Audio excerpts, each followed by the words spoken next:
Hey Judy, what's wrong? It was a cold day with Christmas carols echoing through the city. I paused to admire a tree ornament that had caught my eye. My husband, his breath visible in the chilly air, turned his head to look at me from a few steps ahead. He smiled softly, his ears flushed from the cold. I adored the way he looked at me. Nothing. Let's head home and have dinner. I've made a hot stew for this particularly cold day. Sounds great. Laughing, we held hands and strolled down the street. A familiar Christmas tune drifted into my ears. I'm Judy, I began, and what I'm about to tell you is a rather strange Christmas miracle I experienced a few years ago, and the story leading up to it. You're late. Before I could respond, I flinched at the sharp edge in my husband Dan's voice.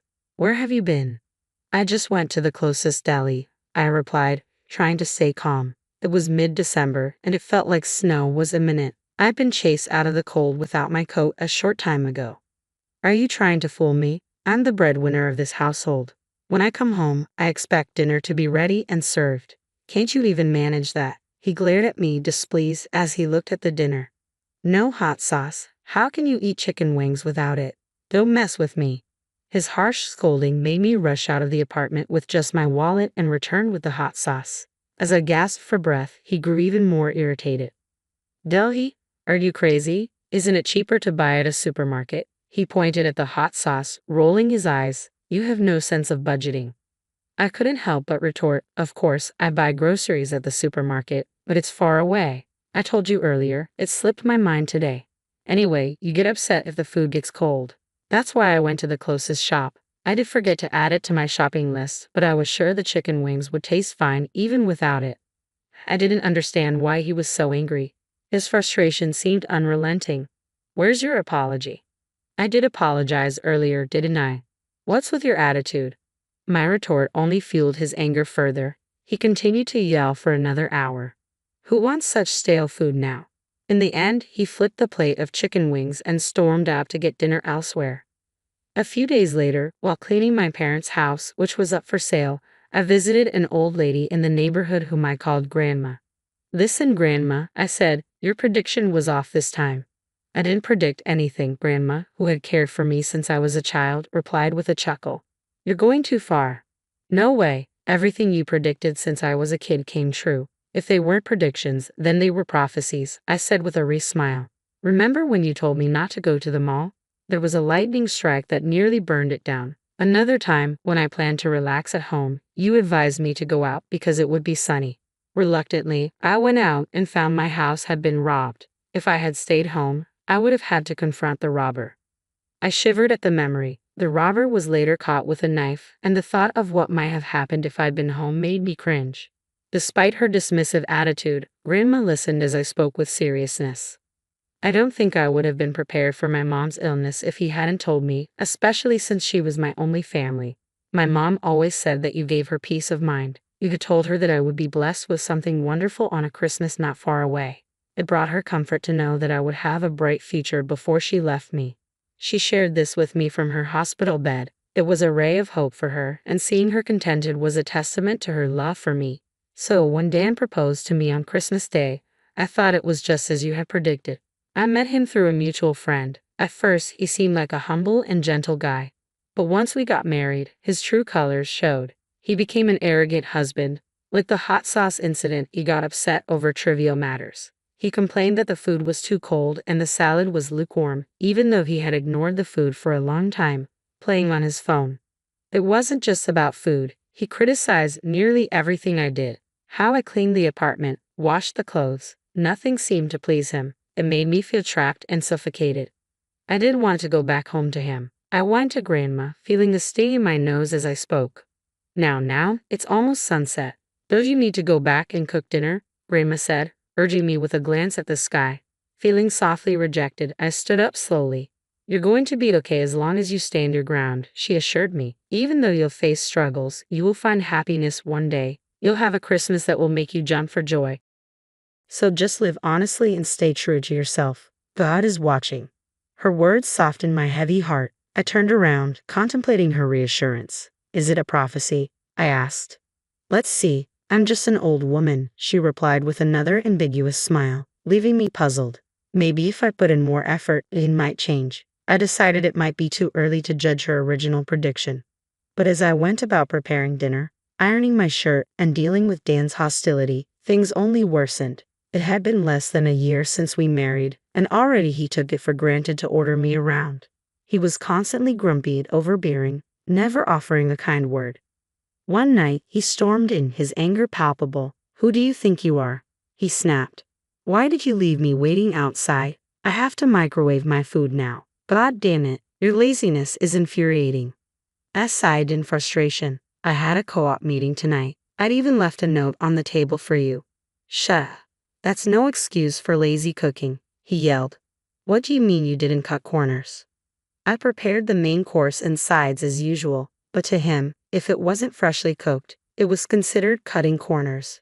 His logic was skewed and his demands were unreasonable. "You should always come before anyone and anything," he insisted. "I've been telling you, you're my wife, and you must obey me." His incomprehensible demands left me stunned. He stood on his dignity, proclaiming, "You have no family or relatives and can't live on your own. A scum like you should just shut up and worship me. If you can't, I'll divorce you." His smirk seemed to reveal that he was merely relieving his stress by making me submit. "Anyway, give me a foot massage." I tried my best to restrain myself from snapping back. I knew that would only make him angrier. Besides, I had nowhere to go in the midst of the sleet at night. So reluctantly, I sat on the floor and began the massage.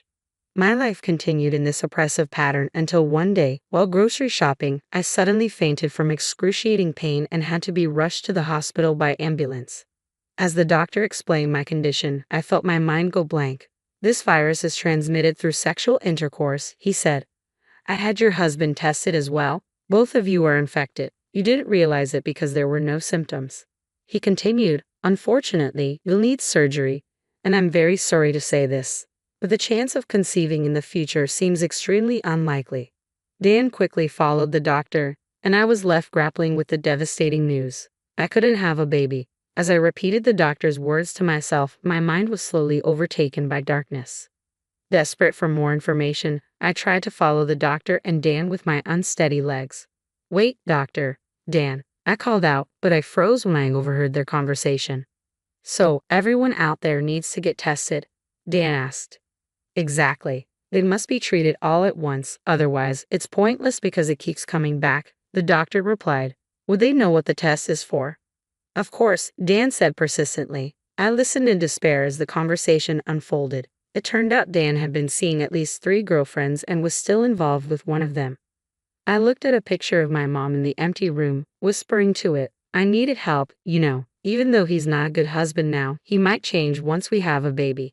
I held on to Grandma's words like a charm. I would struggle, but eventually I would find happiness. I clung to the hope that things would get better. I had been wrong. Dan seemed to care only about his own health. He was meticulous about his condition and visited the hospital regularly, but he showed no concern for me. Having lost my parents, I yearned deeply for a family of my own, a husband, children, and a home filled with love. Tears streamed down my face as I clutched a picture of my mom in my hands. "Mom," I sobbed, my voice breaking as I tried to stifle my cries. Suddenly, Dan burst into the room, his anger palpable. "What are you doing wasting your time? You haven't even prepared dinner," he snapped. He threw the divorce papers down onto my head as I sat there, stunned. "Here are the divorce papers. This is your punishment for neglecting your duties and disobeying me." His voice was harsh and his demeanor was deranged. "You're so irritatingly depressing. I'm ready to divorce you at any time. It's no problem for me, but you're the one who will be in trouble. Instead of slacking off to your duty if you don't want a divorce." "I'm not slacking off," I protested, but he was already cutting me off. "Oh, and there's one more punishment," he said with a smirk. "I'm not giving you living expenses this month. Consider this a chance for you to reflect and change your attitude. Know your place. If you disobey me, it'll be divorce." After he finished, he left the room, looking strangely refreshed. The word divorce echoed in my mind as I stared at his signature on the papers. I took a deep breath, wiping away my tears from the picture frame. "Mom, I've decided," I said quietly, resolve hardening within me. I spoke softly to the picture of my smiling mother, asking her to watch over me. Then, I kept quiet and carried on with my life. For a while, Dan continued to treat me like a servant, venting his anger on me regularly. I argued back occasionally, but mostly I endured in silence. One day, as Dan began his usual tantrum, complaining about the lukewarm salad and cold stew, I sighed inwardly and resolved to follow through with my plan. You remember the deal, right? If I don't obey, it's divorce, I said. Right, you remember that at least, he sneered. If you don't want me to leave, reflect on your stupidity. He leaned back in his chair, smirking. You're a bit weak upstairs, aren't you? What? I replied, astonished. Did you just say that? He blinked in surprise at my response. What did you just say? Repeatedly saying divorce doesn't mean you're making a valid point, I said, unimpressed. Your lack of vocabulary is quite sad. What the heck? Let's just get a divorce, I said calmly. I'm perfectly fine with it. I'll be a stranger to you, just as you wish. Are you serious? He stammered, his mouth agape. I smiled and delivered my farewell, watching as his anger faded into confusion. I had already moved all my belongings out. If there's anything you don't need, just throw it away. Goodbye. I removed the apron I had bought when we got married, folding it neatly and placing it on the counter with the house keys on top. I gave him one last look and walked out of the house with my suitcase. What the heck is going on? His voice trailed after me, snapping him out of his daze. I ignored him, a sense of freedom washing over me. Yay, I'm free, I thought, heading towards my parents' house where I planned to live again. A year had passed since the divorce was finalized, yet Dan continued to contact me. His messages were relentless, pleading for apologies and offering to take me back. I had turned off notifications and ignored his nonstop texts, which were a new experience for me, given how little communication I had during our marriage. I decided to have one last face-to-face meeting with Dan at his parents' house. Why have you been ignoring me? Dan asked, trying to maintain a calm demeanor in front of his parents. I've been texting you, but you never replied. Oh, I turned off notifications from you, I said coolly. Why? Was it really that annoying? Yes, it was.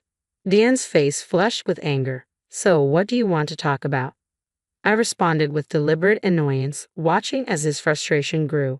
What's with the attitude in front of my parents? What are you trying to prove? Dan's voice rose, but he quickly reined it in, glancing nervously at his parents. I'm sorry, he muttered, a rarity for him, especially during our marriage. I stifled a smile, surprised he knew how to apologize. I kept my tone steady and moved the conversation along.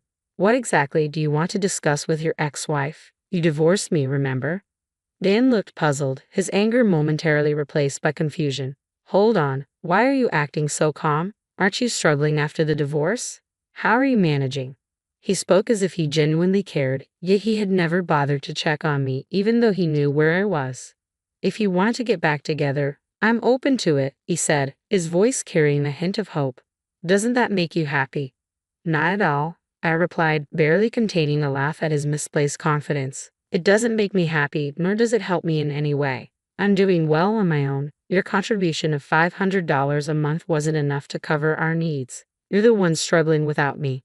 The expenses I used to cover are gone, and I'm much more comfortable being alone now. I shook my head, dismissing the idea. I don't see the point in getting back together after enjoying my newfound freedom.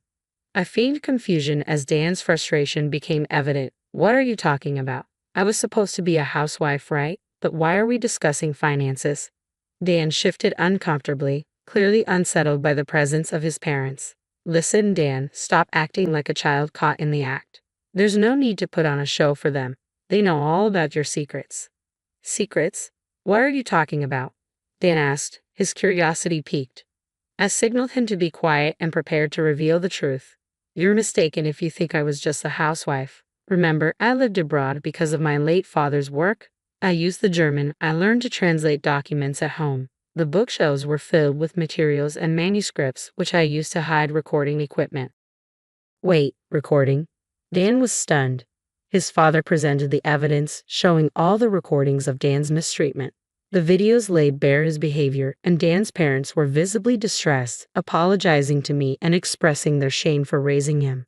Dan, caught off guard, looked like he might bolt, but his mother grabbed him and made him sit down again. She signaled to me, and I responded by pulling out the divorce papers. I pointed out the sections marked with red circles. You recognize these, don't you? No way, Dan stammered, clearly in shock. The red circles highlighted the witness signatures, names of people he knew well. Actually, there wasn't enough space for all the names. You've had more than 2 girlfriends, right? No more waiting, I continued. Before I could explain further, a resentful voice cut in. You never mentioned an STD. This means you brought it from somewhere else. Didn't you promise we'd get married?